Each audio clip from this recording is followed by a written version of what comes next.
Здравствуйте, мои дорогие! Это сад, утомленный солнцем. Меня зовут Наталья. Я хочу сегодня вам пожаловаться, поплакаться, скажем так. У меня, начиная с марта месяца, идут обработки по всему саду от болезней. Но то ли это весна такая, то ли я что-то делаю не так, как говорится, то ли я заблуждаюсь. Ну, в общем, вот видите результат. Я чуть выше сделаю ссылку в описании и выложу всю свою схему обработок. Это вот пятна, это уже от последней обработки орданом, потому что я отчаялась. Вот. Но розы все у меня в этом году, как никогда, дружно болеют мучнистой росой, которую я победить никак не могу. Вот, смотрите. Видите, листья закручиваются. Помимо того, что они болеют мучнистой росой, они еще и хлорозят. И с хлорозом я тоже борюсь. Да если бы одни только розы хлорозили в этом году. Нет, вот видны. Видите, что с розой она вообще, по-моему, скоро умрет. Вот. Так видите, ведь хлорозит ведь практически все у меня. И пионы хлорозят.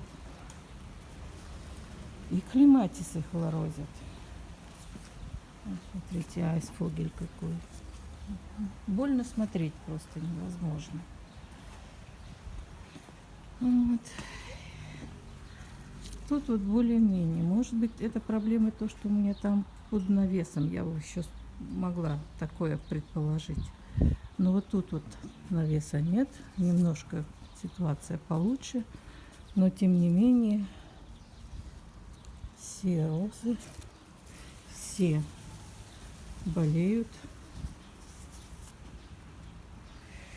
и не поддаются лечению. Вот что самое страшное.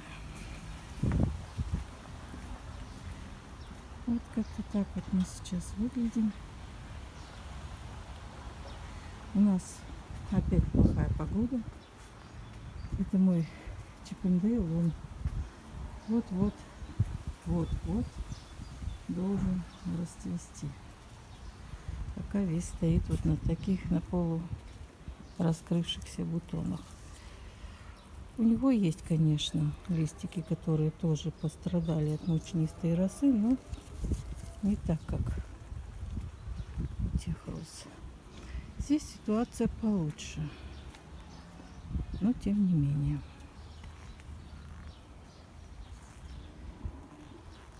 На полукруге болеет только эта флорибундочка. Сейчас, если зацветет, тогда только смогу определить. У меня здесь очень густо посажены розы. Боюсь перепутать название, запутаться. Вот. А вот теперь смотрите, как ведут себя клематисы. Видите, какие белые. И вот тоже весь белый. Персики в этом году, несмотря на все мои старания, все равно курчавились. Это я сейчас пообрывала у него все листья и обработала. Опять подкормила и обработала. Вот еще один клематис. Это Джозефина. Видите, насколько хлороз, что даже листья начинают портиться. Я уже даже хелат железа под корень пролила. Нет. Лилии все хлорозят. Вон, видите, что творится.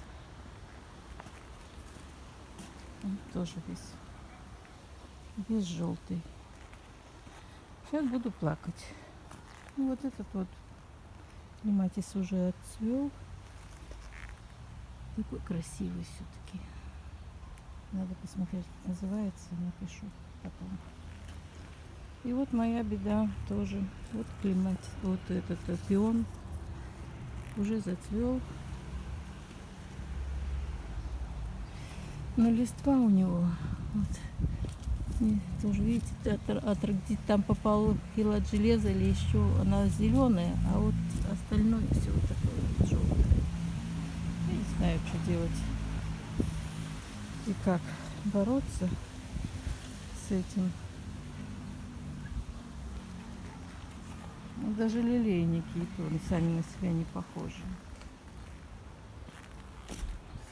Вот так вот. Это не мое растение.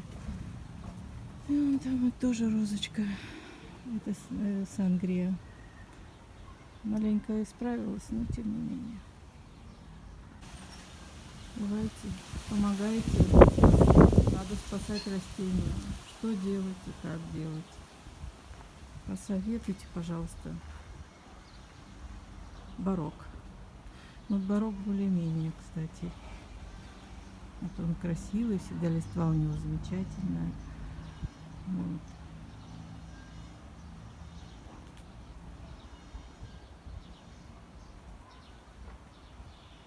А это вот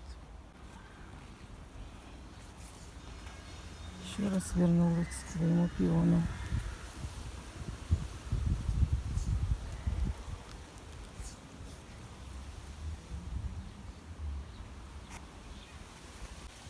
Барок, а рядом с ним вот солита. У солиты на макушке вот все листья тоже желтые. Но она тоже не похожа сама на себя. Всегда обычный, у нее очень красивый, темный, глянцевый лист. А тут вот такая беда. Вот мои хосточки. Вот единственные, кто радует.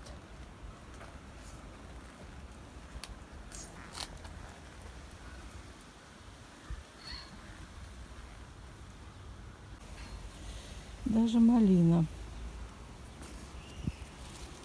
тоже желтеет.